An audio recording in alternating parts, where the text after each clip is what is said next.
Welcome to another daily cinephile vlog. There's one type of media I wish I had more of. It's 35 millimeter tapes. Yeah, so right here I have a trailer that's on 35 millimeter.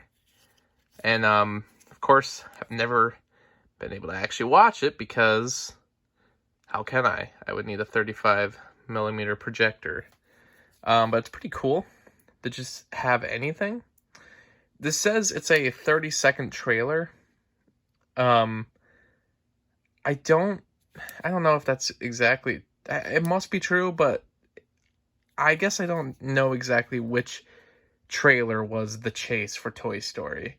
When I bought this, I think I was assuming this was the one that was used. I believe it was the first trailer release that had The Boys Are Back in Town at the end of it. But I don't think it's this one, though. But who knows? Someday it'd be cool to pop this in and really find out, but I think it was kind of cool that they packaged them this way, and they would splice this within, before the beginning of the feature-length film that would be shown for the audience. But it's weird that they even had to throw promos on the side here, like, gotta remind you, Visa's involved somehow. I don't know. It's not like Visa's owned by Disney, but I guess because they sponsor this in some way. I don't know exactly what their involvement is, but even for the people who are individually just using this for the behind the scenes of the movie theater, they got to remind you, oh, this is Visa, by the way. It's like, okay, thank you. I'll remember to buy a Visa card in the future, as I'm the projectionist of the local cinema. By the way, that's one of my favorite jokes in The Nice Guys.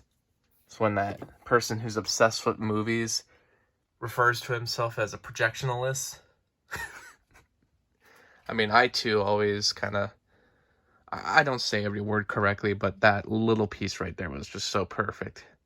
Big lover of film. I'm a projectionalist.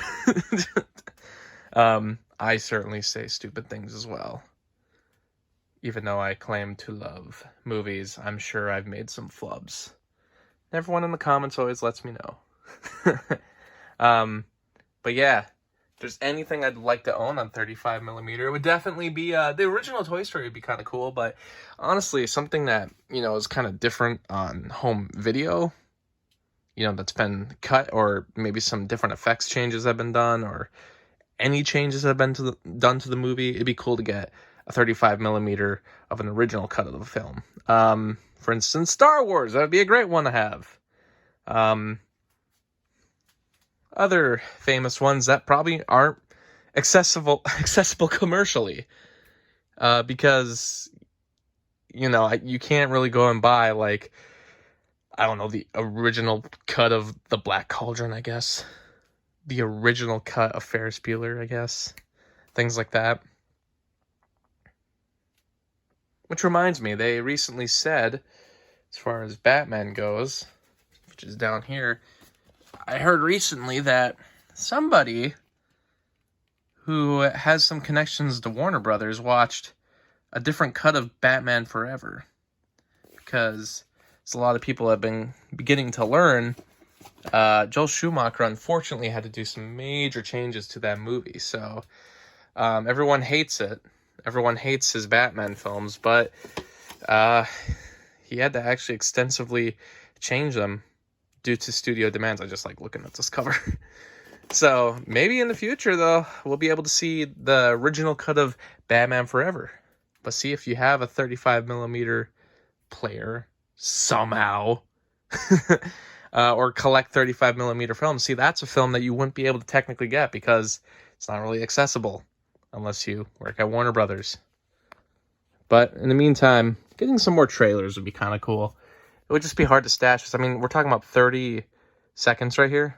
Look how much that is. I mean, it doesn't look like a lot, but imagine a movie that's longer. You would never be able to store these properly. Anyway, that's my 135 millimeter tape.